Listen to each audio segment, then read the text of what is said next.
बहुत बार सारी चीज़ें ठीक होती है, लेकिन क्या होता है ना, पेरेंट्स का इंटरफेयर इतना ज़्यादा हो जाता है, क्योंकि अभी ये समझना पड़ेगा पेरेंट्स को कि हस्बैंड वाइफ के बीच में, यानी कि बहू और बेटे के बीच में, या फिर दामाद और बेटी के बीच में इंटरफेरेंस जो है ना पेरेंट्स का, जितना ज़्यादा होगा, मैं कहती हूँ प्रॉब्लम्स उतनी ज़्यादा होंगी। चाहे वो पॉजिटिव है, चाहे वो नेगेटिव है, कुछ भी हो सकता है। क्यों मैं ऐसा बोल रही हूँ? देखिए, आपकी लाइफ में जब भी प्रॉब्लम्स आती है, मेरा ये रूल है, मेरा ये मानना है, मुझे नहीं पता औरों के बारे में, मुझे ऐसे लगता है कि हस्बैंड वाइफ के बीच में जब भी कोई प्रॉब्लम आती है, तो किसी तीसरे की बजाय मुझे लगता है दोनों को बैठ के सुलझाना चाहिए उस चीज़ को।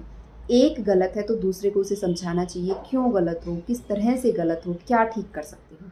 दूसरा गलत है तो उसे समझाना चाहिए। अगर कोई बात सही है तो उसे मान लेना चाहिए। थोड़ा बहुत कॉम्प्रोमाइज़, चाहे वो लड़का हो चाहे लड़की हो, करना चाहिए। आती है बात पेरेंट्स की। पहले हर डिसीज़न पेरेंट्स लेते थे, है ना? कहाँ जाना है, कहाँ नहीं जाना है, क्या पहनना है, क्या खाना है, कब खाना है, यहाँ तक कि तभी बच्चे, लड़कियाँ जो है वो खाना खा पाती थी जब इन-लॉज़ खा लेते थे। लेकिन अब वो टाइम नहीं है, तो आप समझिए इन चीज़ों को। किसी को भूख लगी, उसने पहले खा लिया, खाने दीजिए, कोई बड़ी बात नहीं है ना? लेकिन इसके साथ-साथ उनकी लाइफ में थोड़ा-सा इंटरफेरेंस कम कर दीजिए। आप अपना एक टाइम टेबल बना लीजिए कि मुझे सत्संग जाना है, मुझे तीर्थ यात्राएँ इस टाइम पे करनी हैं, क्योंकि इस टाइम पे आपके पास टाइम होता है। सिर्फ़ घर में चिपके बैठे रहना, सिर्फ़ 24 घंटे यही चीज़ें करते रहना छोड़ दीजिए। वो रिस्पॉन्सिबल नहीं बनेंगे जब तक आप उन्हें उनकी इन चीज़ों को नहीं छोड़ोगे, जब आप उन ज़िम्मेवारियों से दूर नहीं हटोगे, जब उन्हें दिखेगा नहीं कि कोई नहीं है, मुझे ही करना है, तब उनके ऊपर रिस्पॉन्सिबिलिटी आएगी। हाँ, वो कई बार कर पाएँगे, कई बार नहीं कर पाएँगे, कई बार गलत भी करेंगे।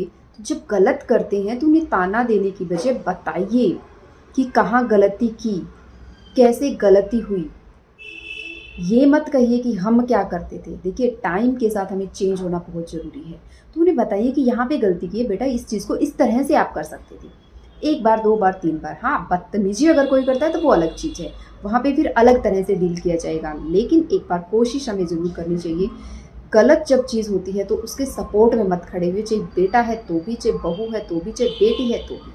उसको समझाइए, जो सही है उसका साथ दीजिए। वो कोई भी हो सकता है, क्योंकि उसके सही या गलत से उसके ऊपर फ़र्क पड़ता है, लेकिन उसके सपोर्ट देने से आप अपना कर्मा ख़राब करते हो। उसका रिज़ल्ट्स आपके ऊपर पड़ता है। वो दुःख, तकलीफ़, कष्ट जो भी होगा, वो उसके साथ-साथ आपको भी भुगतना पड़ता है। इसलिए प्लीज़ सही का साथ दीजिए, चाहे जो भी सिचुएशन हो, चाहे कहीं भी हो, कुछ भी हो। सही का साथ देने का मतलब ये नहीं होता है कि मैं तो हमेशा सच ही बोलती हूँ, सच-सच बोलती हूँ। नहीं, चीज़ों को हैंडल करना सीखिए कि कौन-सी चीज़ कहाँ पे किस तरह से करनी ठीक रहेगी।